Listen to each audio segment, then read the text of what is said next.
our King. Come, let us bow at His feet. He has done great things.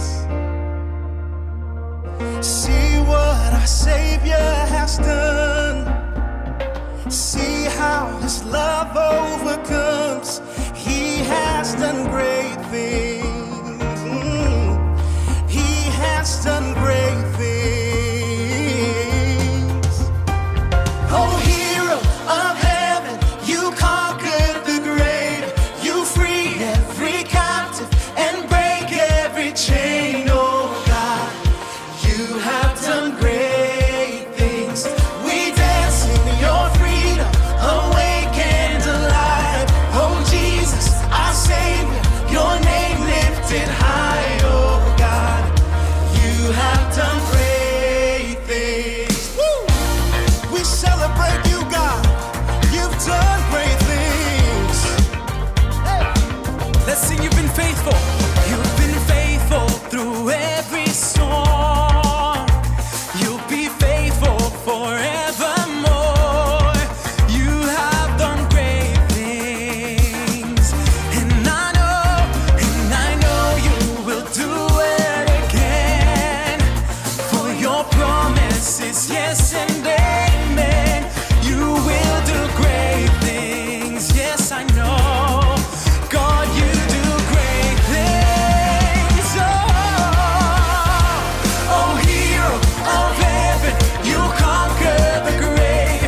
You free every captive and break every chain. Oh God, you have done great things. We dance in your freedom, awake and alive. Oh Jesus, our Savior, your name lifted high. Oh God, you have done great things. And we invite you to sing along with us. Hallelujah to our God. Hallelujah, God, above it all. Hallelujah, God, unshakable. Hallelujah, you have done great things. You've done great things. Hallelujah. Above it all. Hallelujah. God, you're unshakable. Hallelujah. Hey, you have done great things. You've done great things. Oh, hero of heaven, you conquer the grave. You free every captive and break every chain. Oh God, you have done great things. We dance in your freedom, awake and alive. Oh Jesus, our Savior, your name lifted high. Oh God, you have done great things. You have done great. Oh God, you do great things. Oh God, you do great things. Hey! Oh, you've done great things, Lord. There's no one like you, Jesus. You're the great God, the great I am. You've done great things. Hey!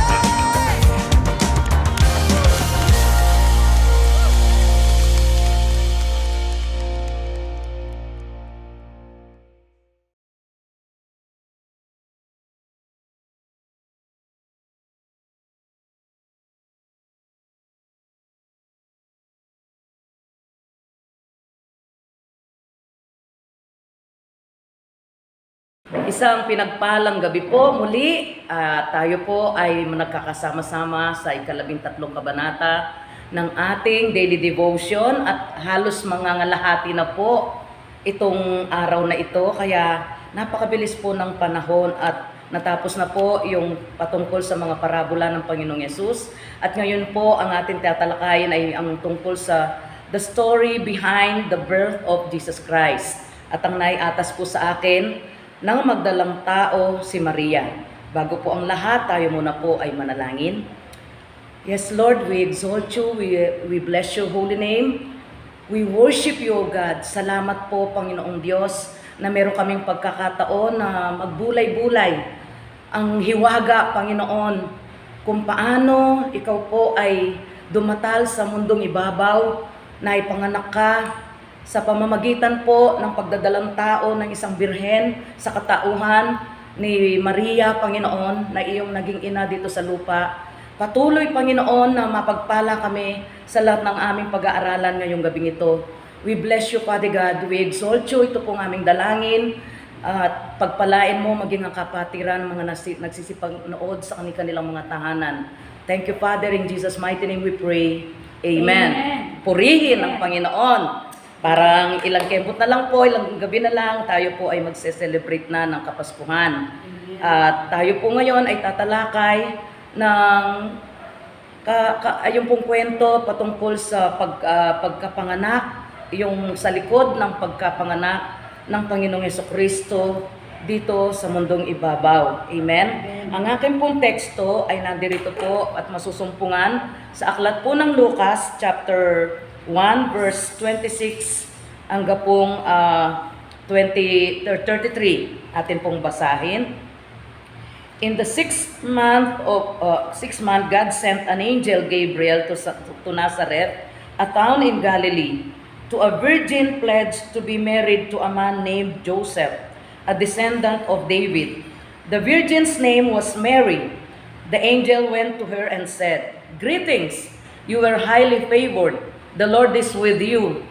Mary was greatly troubled at his words and wondered what kind of greeting this might be. But the angel said to her, "Do not be afraid, Mary.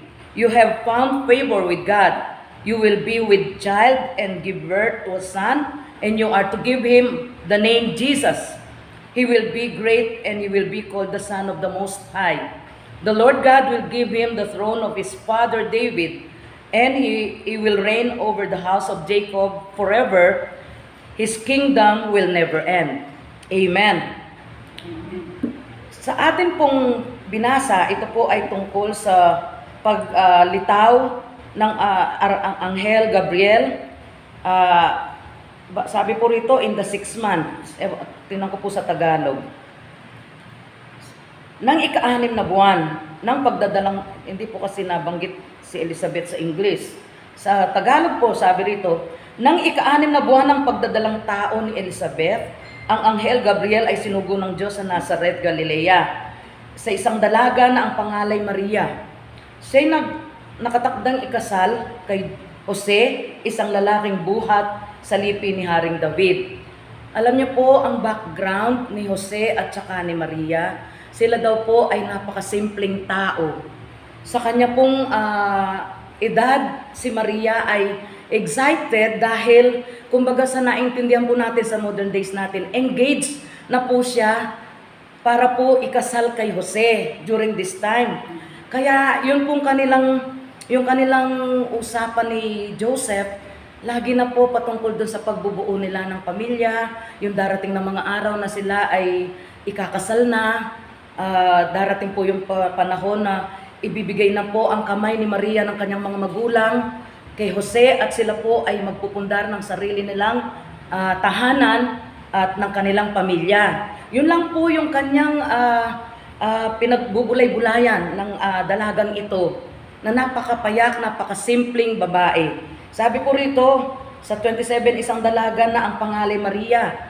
Siya'y nakatakdang ikasal kay Jose, isang lalaki buhat sa lipi ni David, ni Haring David si Jose, descended from King David po si Joseph. Paglapit ng anghel sa kinaroroonan ng dalaga, binati niya ito, "Matuwa ka!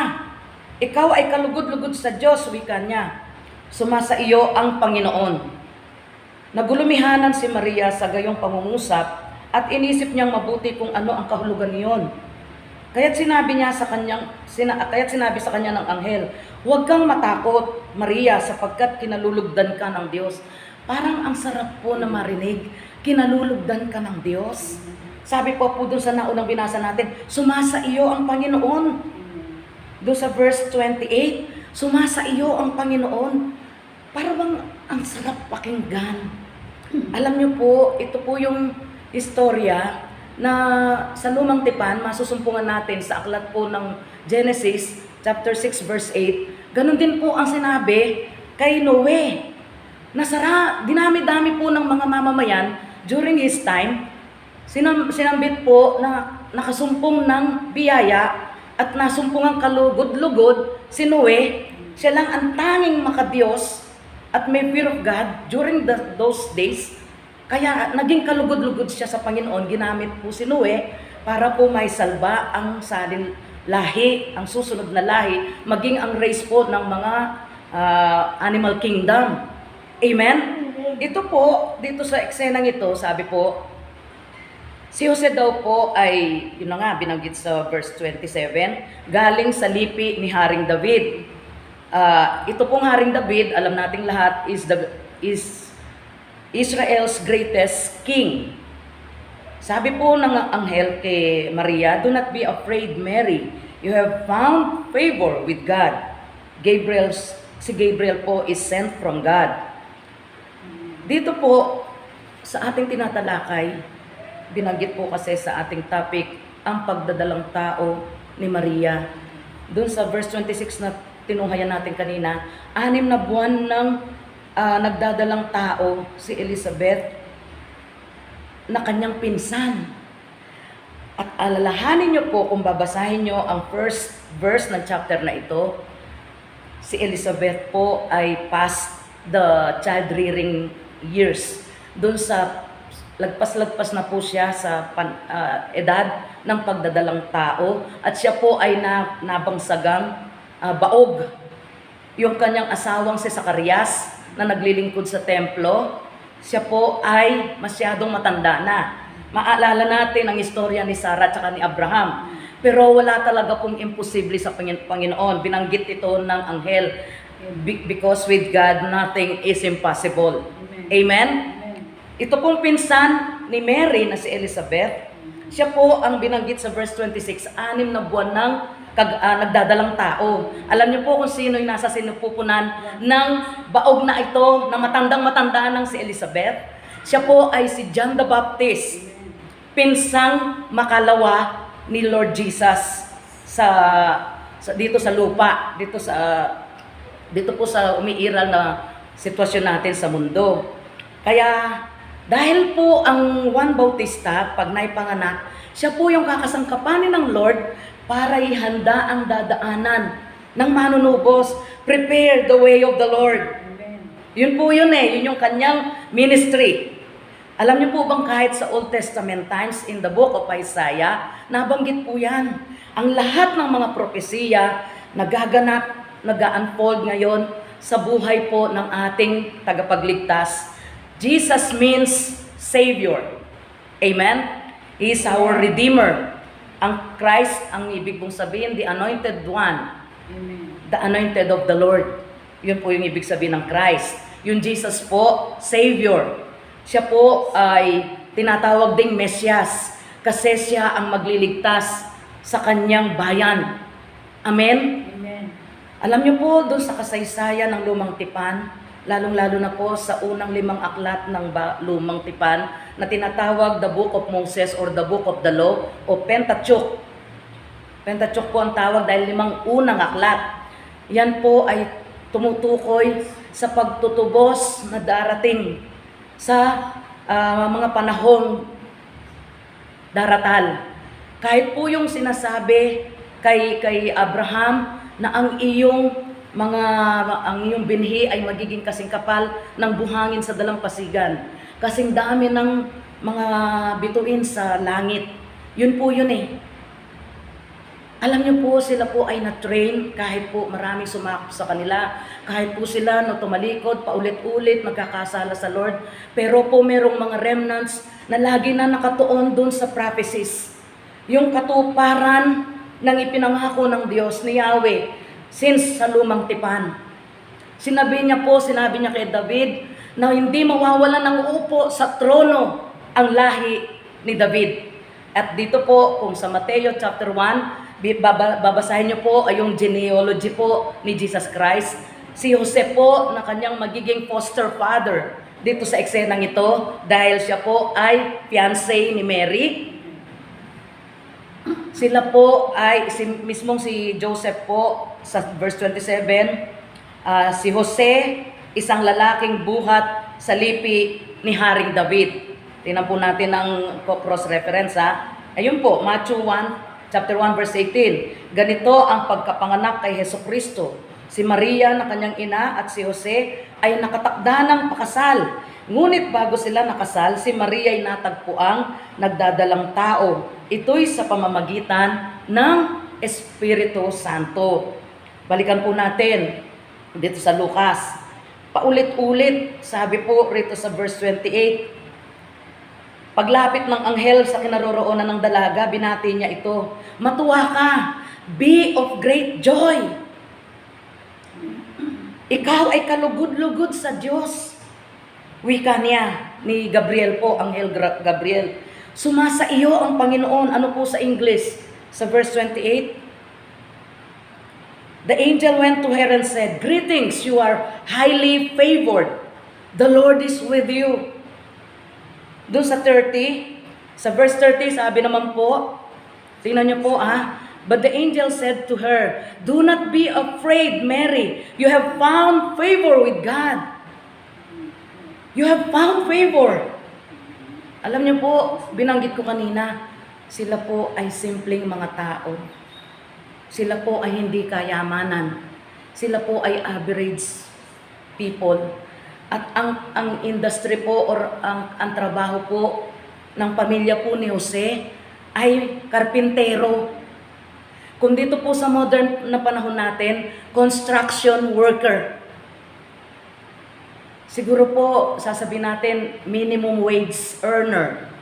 Yun lang po sila. And then, si Mary po, typical na dalaga, na excited sa pag-iisang dibdib nila ng kanyang fiancé na si Jose. Ang alam niyo po, ang kanyang orientation sa kanilang tahanan, marahil siya po ay magsulse, manahi at marahil po magmasa ng harina, tumutulong sa gawaing bahay, minemend ang kanilang tahanan. Siya po ay tawag po rito, huwaran na dalaga. Kaya nga po ang paulit-ulit, naging kalugod-lugod sa Diyos. Maganda ang kanyang karakter, itong dalagang ito. Kaya siya po ang napili ng Panginoon na sa kapangyarihan ng banal na Espiritu Santo ng Diyos, siya po ay magdadalang tao, dadalhin sa kanyang sinapupunan ang ating manunubos, ang ating dakilang tagapagligtas. Yan po ang ating Panginoong Yesus. Amen? Meron po ritong 2 puntos na kailangan po nating isa-isip o laging tatandaan. Si Mary po ay karapat-dapat sa paggalang, respeto ng buong sangkatauhan. Amen? Subalit, ang kanyang magiging anak sa kapangyarihan, paglililim ng Espiritu Santo sa kanya, at siya'y nagdalang tao in the power of the Holy Spirit, at yun po ay si Jesus. But only her son, Jesus, ang nagme-merit po ng ating buong worship. Yung buong puso nating pagsamba. Sabi po rito, never in the entire Bible, lalong-lalo na po ang mga New Testament writers, ay nag-indicate that Mary is to be worshipped and prayed to. Hindi po kailanman pinahagingan o nagbigay ng hint ang mga writers ng lalong-lalo na mga New Testament authors ng book of the New Testament or the book of the New Testament, isang testament lang po, na nag-i-indicate sila o nagbibigay ng hint sa atin, sino man pong nauna sa atin at sa mga darating pang saling lahi, na nag-i-indicate sila o nag-hint sa atin na tayo po ay mag-alay ng pagsamba kay Maria o manalangin sa Kanya. Tanging sa Kanyang iluluwal sa kapangyarihan, Immaculate Conception. Yun po yung ating manunubos at dakilang tagapagligtas na si Jesucristo ang worthy sa atin pong pagsamba at pagdulog sa Kanya, paglapit po sa Kanya. Ayun po ay si Jesucristong naging kanyang anak dito po sa pagkakatawang tao ng ating Panginoong manunubos, ang ating Panginoong Yesus. Amen? Tandaan po natin yan. Mary merits our respect. Ito pong dalagang ito, na kinasangkapan ng Panginoong Diyos na makapangyarihan, ay karapat-dapat sa ating pagrespeto o paggalang. Pero never po na ang katauhan po ni Maria ay kailanman, kahit ang mga scholars or itong mga writers ng New Testament book, authors, ay nagsasabi o kailanman ay nagbigay ng hint na kailangan po natin siyang i-worship o manalangin tayo sa Kanya. Sapagkat po siya ay kinasangkapan lamang ng ating makapangyarihang Diyos. Kaya po ang tawag sa Kanya, siya po ay favored. You have found favor. Favor. Sabi niya po sa verse 30, Mary, you have found favor with God. Sabi po rin dun sa verse 28, the Lord is with you. Ang Diyos ay sumasa iyo. Nasumpungan kang kalugod-lugod sa ating Panginoon. Sa Panginoon, sabi po rito, Mary was chosen because she found favor with God. Her humble and godly life pleased God. Yung kanyang makadiyos na karakter, na klase ng pamumuhay, yung kanyang pagiging mababang loob, ay naging factor po, naging criteria ng Lord para siya po ay piliin. Sabi po rito, Mary was chosen because she was found favor with God. Her humble and godly life pleased the Lord to such an extent that the Lord chose her for this most important task. Sa napaka-importanting katungkulan o role na kanyang gagampanan.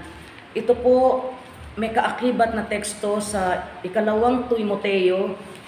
Kung meron po kayong tangang Biblia sa inyong mga tahanan, nakalagay po sa 2 Timoteo 2:21. Sabi po rito, if a man cleanses himself from the latter, he will be an instrument for noble purposes, made holy, useful to the master, and prepared to do any good work.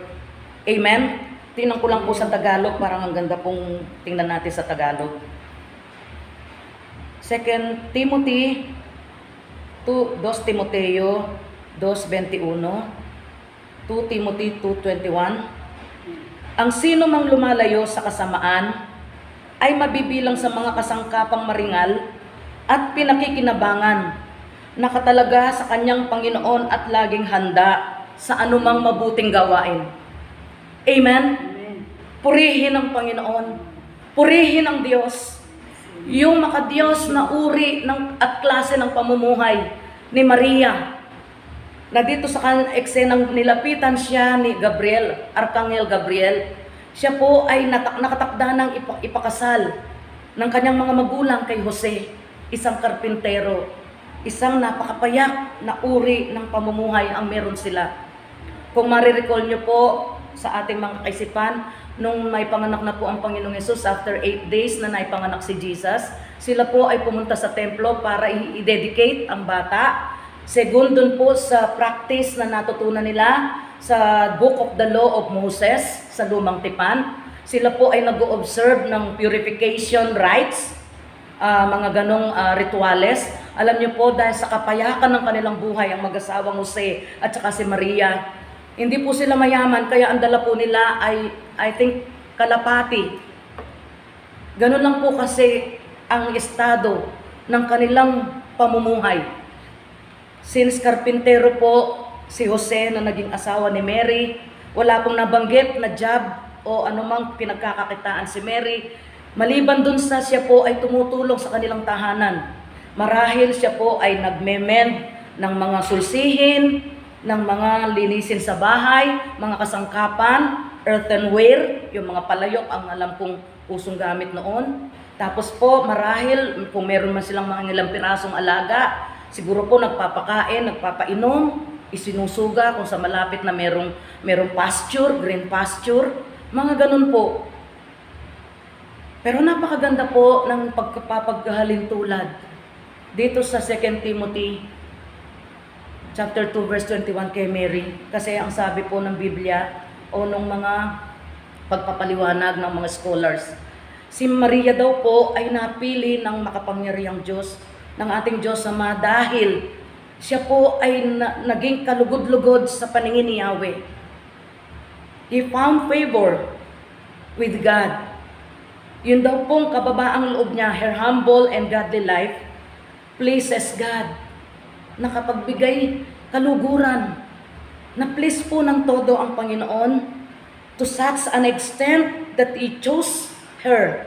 The Lord chose Mary for this most important task in the entire history of the Bible. Bakit? Ipinagdalang tao niya po, dinalang sinapupunan niya po ang manunubos ng sangkatauhan. Amen? Amen. Purihin ang Panginoon. Hallelujah. Ang ganda po, uulitin ko lang, 2 Timothy chapter 2 verse 21. Ang sino mang lumalayo sa kasamaan ay mabibilang sa mga kasangkapang maringal at pinakikinabangan, nakatalaga sa kanyang Panginoon at laging handa sa anumang mabuting gawain. Purihin ang Diyos. Yun ang naging karakter at lifestyle ni Mary. Kaya siya po ang napili. Kaya babalikan po natin, tayo po ay paaalalahanan muli, Mary merits our respect. But only His Son, Jesus, merits our worship. Amen. Amen?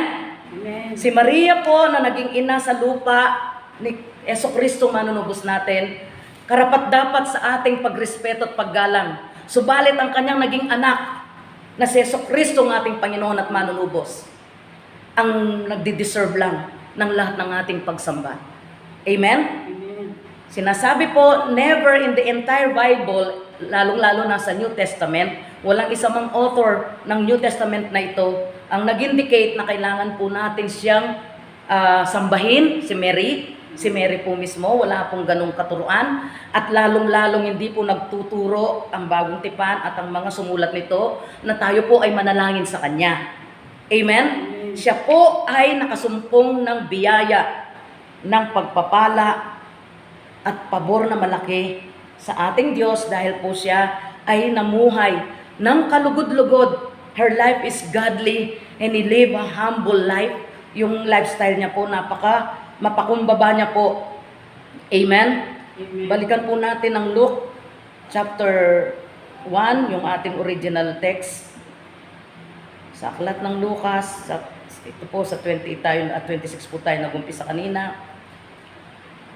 Sabi po sa 30, kaya't sinabi sa kanya ng anghel, huwag kang matakot, Maria, sapagkat kinalulugdan ka ng Diyos.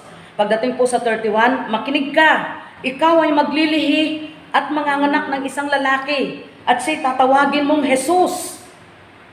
Magiging dakila siya at tatawaging anak ng kataas-taasan. Ibibigay sa kanya ng Panginoong Diyos ang trono ng kanyang amang si David.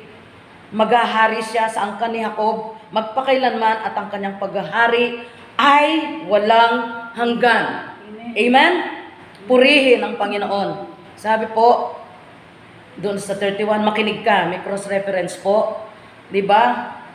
Sabi niya, magluluwal ka ng isang lalaki. Sabi niya, makinig ka, ikaw ay maglilihi at manganganak ng isang lalaki. Ang kakibat po na verse niyan, na huwag siyang matakot, ito po ay nasa Isaiah chapter 7, verse 14. Isaiah 7:14, alam na po natin yan, pag ganitong panahon ng Kapaskuhan. Kaya nga't ang Panginoon na rin ang magbibigay ng palatandaan. Maglilihi ang isang dalaga, lagi pong may indikasyon, dalaga. Bakit? Yung power po ng Holy Spirit, ng kapangyarihan ng Diyos, ang yung po, lumukob sa Kanya. Sapagkat siya'y dalaga, kailan ka nakakita na ang dalaga ay naglihi? Amen? Kaya ito po ay naka-indicate lagi, maglilihi ang isang dalaga at manganganak ng lalaki at ito'y tatawaging Emmanuel na ang kahulugay sumasa atin ang Diyos. Amen?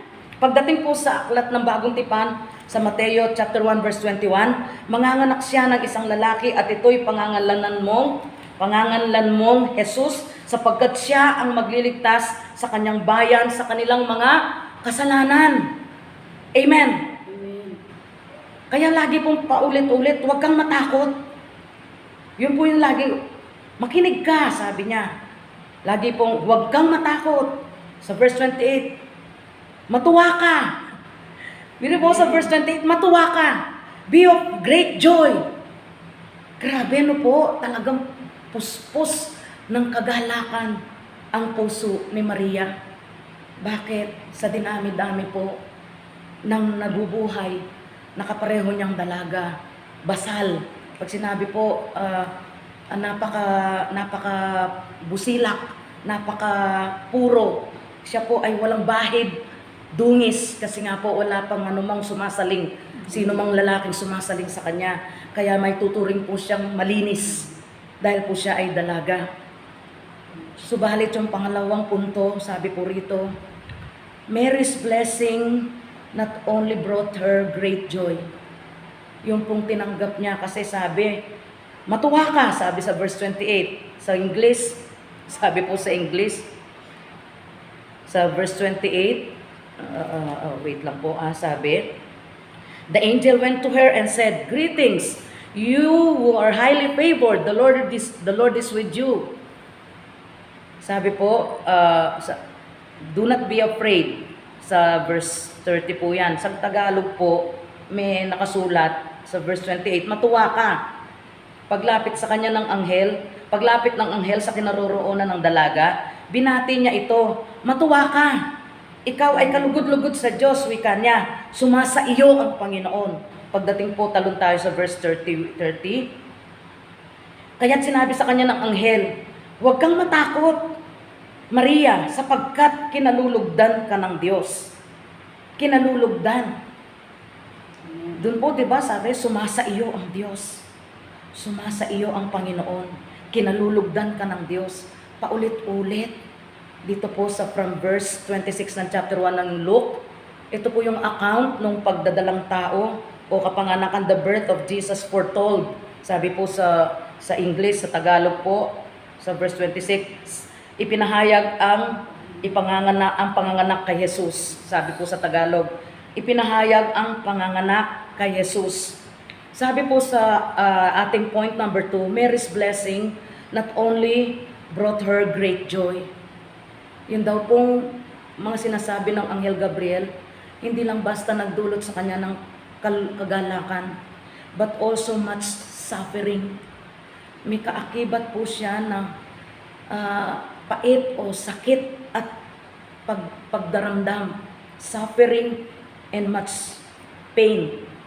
Ito po ay mababasa natin sa Luke chapter 2 verse 35. Tingnan nga po natin, Lucas 2:35.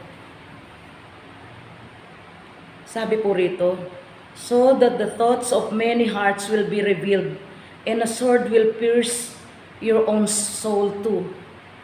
Parang si Mary ang kinakausap po na kahit ang kanyang kaluluwa, o ano po ba, 35. Hindi ko ma-express masyado sa Tagalog. Ito po babasahin ko sa Tagalog. Kaya't mahayag ang kanilang iniisip dahil diyan, ang puso mo'y para na ring tinarakan ng isang balaraw. Kasi po ang kanyang ipapanganak, ipapako sa krus, ire-reject ng marami. Ito po ay tatanggihan mismo ng kanyang kalahi ng mga Israelitas o mga Hudyo.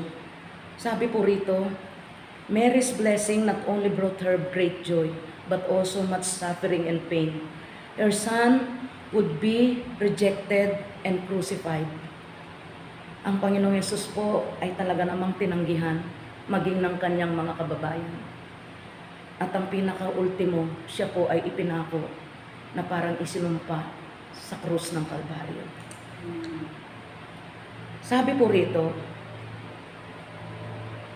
sa atin daw pong mga tagasunod ni Kristo, sa mundo po natin ito, ang pagkatawag ng Panginoon sa atin, alalahanin natin lagi na pong may kaakibat, laging involved ang pagpapala at mga pagdurusa.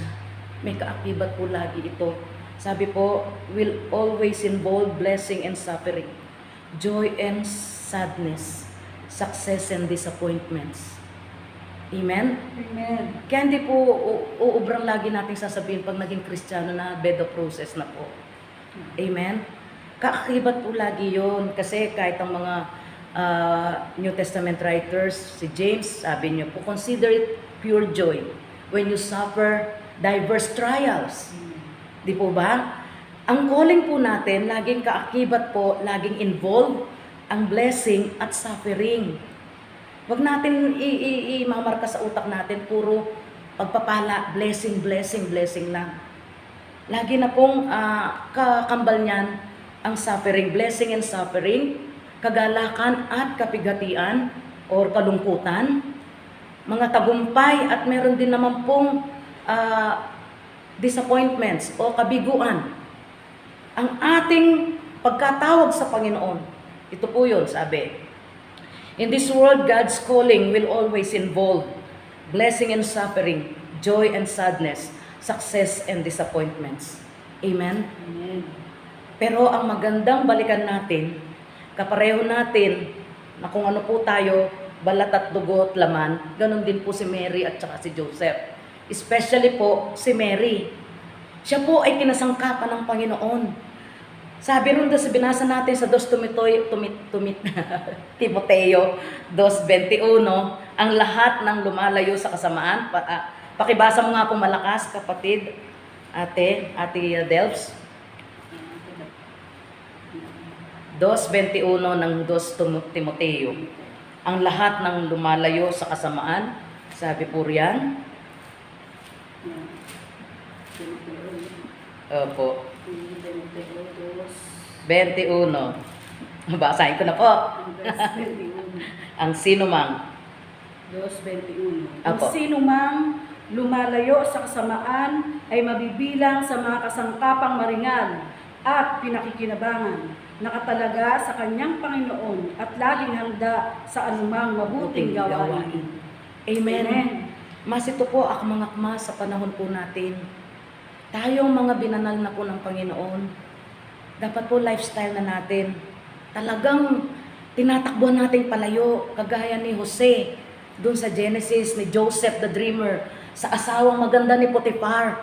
Tinatakbuhan palayo ang kasalanan, lumalayo sa kasamaan, mabibilang sa mga kasangkapang maringal, at pinakikinabangan na nakatalaga sa kanyang Panginoon at laging handa sa anumang mabuting gawain. In this world, God's calling to us will always involve blessing and suffering, joy and sadness, success and disappointments. Amen? Pero ang masarap, marinig natin yung narinig ni Mary. Lubos kang pinagpala sa babaeng lahat at pinagpala naman ang iyong anak na si Jesus. Di po ba? Yun po yun eh. Yan ang pagdadalang tao po ni Maria. Amen. Kaya po siya na-handpick ng Lord dahil siya po ay nakasumpong ng biyaya sa harapan ng Panginoon sa pamamagitan ng pamumuhay niya ng makadiyos at merong kababaang loob. Amen? Amen. Konting singit lang po bago tayo magtapos. Alam niyo po ba, yung maringal, yung majestic, yung almighty God na nagkatawang tao na sumpungan ng mga wise men doon sa manger. Alam niyo po bang yung kanyang pinaglatagan ng kanyang nanay, nilatag lang ang lampen at inilagay na doon ng baby Jesus? Yun po mismo ang pinaglalagyan ng dayami, ng tinagtad sigurong damo na may kahalong pulot. Doon yung pasabsaban ng mga hayop. Kasama doon sa kural na yon ang amoy ng mga lahat ng uri ng mga hayop na nandoon sa kural na yon. Itong maringal na Diyos na ito, hindi mo kailanman nasumpungan ng anumang grandeur. Bakit? Ang itinuturo po sa atin ng Kapaskuhan, dumatal ang manunubos, the Almighty God. Amen. Wonderful Counselor, the Everlasting Father, and the Prince of Peace. Sabi sa aklat ng Isaiah 9:6. The royal titles of our Lord Jesus Christ. Sabi niya pong ganyan, Wonderful Counselor, Almighty God, Everlasting Father, and the Prince of Peace. Royal titles po tapos nakita sa sabsaban. Ang itinuturo po sa atin, humility and simplicity. Yung makapangyarihang Diyos na hari ng mga hari at Panginoon ng mga Panginoon na idinalang tao ni Maria na nakasumpong ng biyaya sa harapan ng Diyos na nandoon po sa pasabsaban. Wala man lang nagpatuloy sa mga innkeeper dahil punong-puno ng araw po. Pero nakadesign na po yan sa plans and purpose of God para turuan din tayo na maging mapagkumbaba. Kailanman huwag masumpungan sa atin ang kataasan. Kung meron tayong dapat alalahanin sa Kapaskuhang ito, ang ating manunubos, doon siya nasumpungan ng mga wise men. Dakilang mga tao, mga pantas, doon sa pasabsaban ng mga hayop. Na ibig sabihin, ang pagtuturo ng Panginoon ng kababaang loob, humility and simplicity. He is called the King of Kings and the Lord of Lords. He is the Savior of mankind. Amen. Amen. Let's pray. Let's worship the Lord. Lord, we exalt you, we praise you, we bless you. Malapit na po ang nakagisnan o nakamiyasnan na po namin pagdiriwang ng December 25 na iyong kapanganakan. Nawa mapaalalahanan kami sa storyang ito, the story behind the birth of Jesus Christ, ang pagdadalang tao ni Maria. Lagi kaming mapaalalahanan na kailangan naming igalang that Mary deserves or merits our respect. But only His Son Jesus merits or deserve our true at ang aming marubdog na pagsamba, our true worship. At kailanman hindi tinuro alinman sa pahina ng Biblia na kailangang manalangin sa Kanya at sambahin siya, si Maria, kundi ang Kanya lamang iaanak sa kapangyarihan ng Banal na Espiritu Santo. In the manifold wisdom of the Lord, doon sa Kanyang walang hanggang kapangyarihan, nilimliman ng kapangyarihan ng Banal na Espiritu Santo ang dalagang ito na nakatakdang ikasal sa katauhan ni Maria. At siya'y nagdalang tao para isilang ang manunubos ng sangkatauhan. Salamat, Panginoong Yesus. Salamat po na magpatuloy kaming lumayo sa kasalanan. Patuloy kaming tumakbong papalayo sa karumihan. Mapabilang kami sa maringal na mga kasangkapan, laging nakahanda sa paggagamit ng aming Panginoon sa lahat ng oras na kakailanganin kami. Lord, we exalt you, we bless you. Salamat po, nakatala sa aklat ng Efeso 5:1. Yamang kayo'y mga minamahal na mga anak, tularan ninyo siya.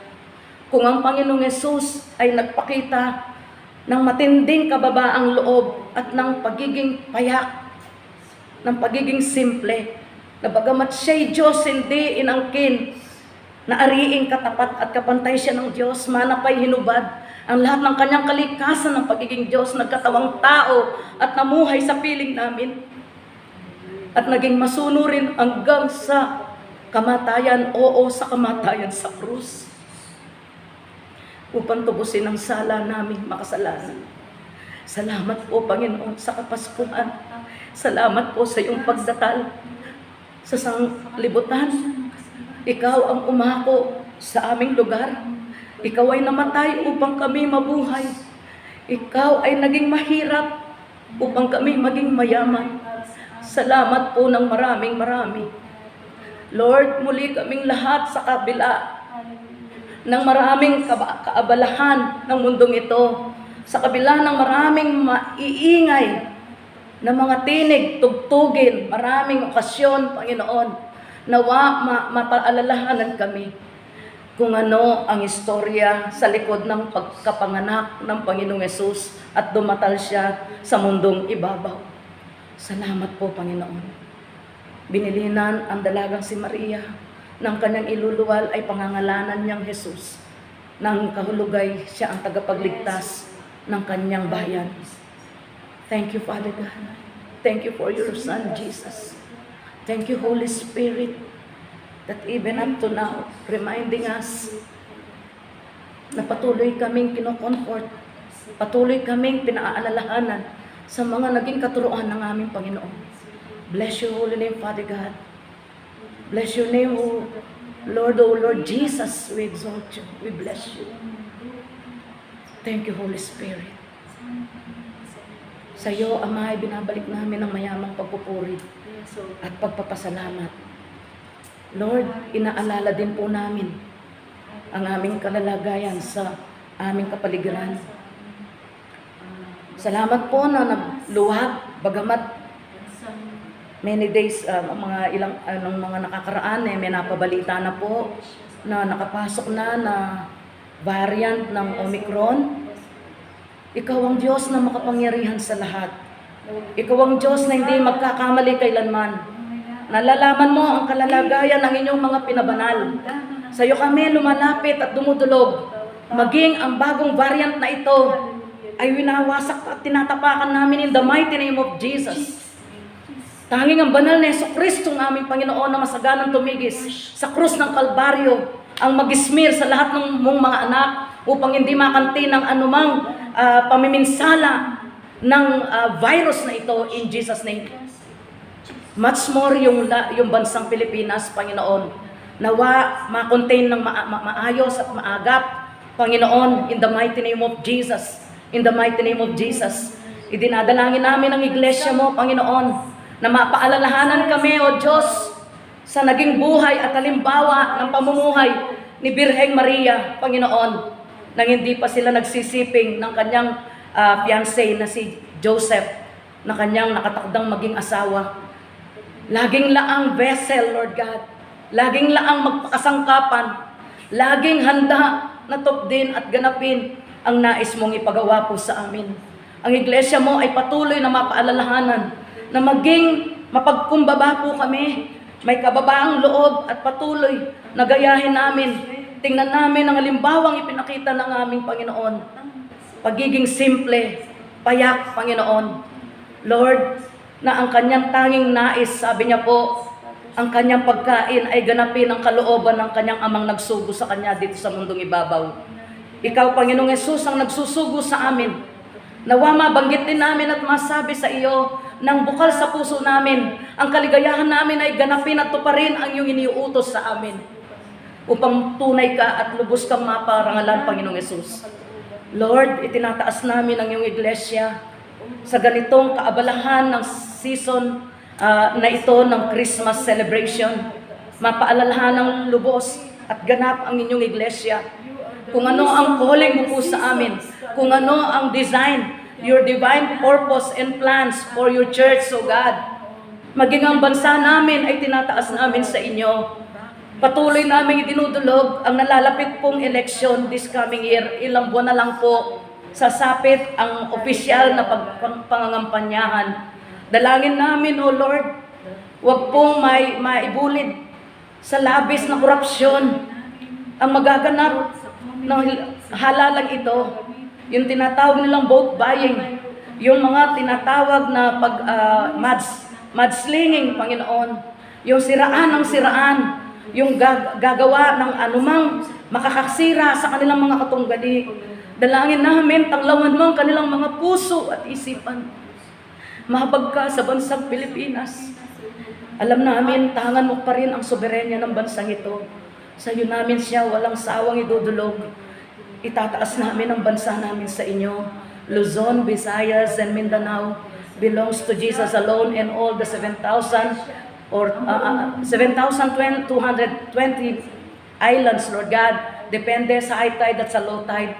Sa iyo namin inilalapit, and we will continue to declare that Jesus is Lord all over the Philippines.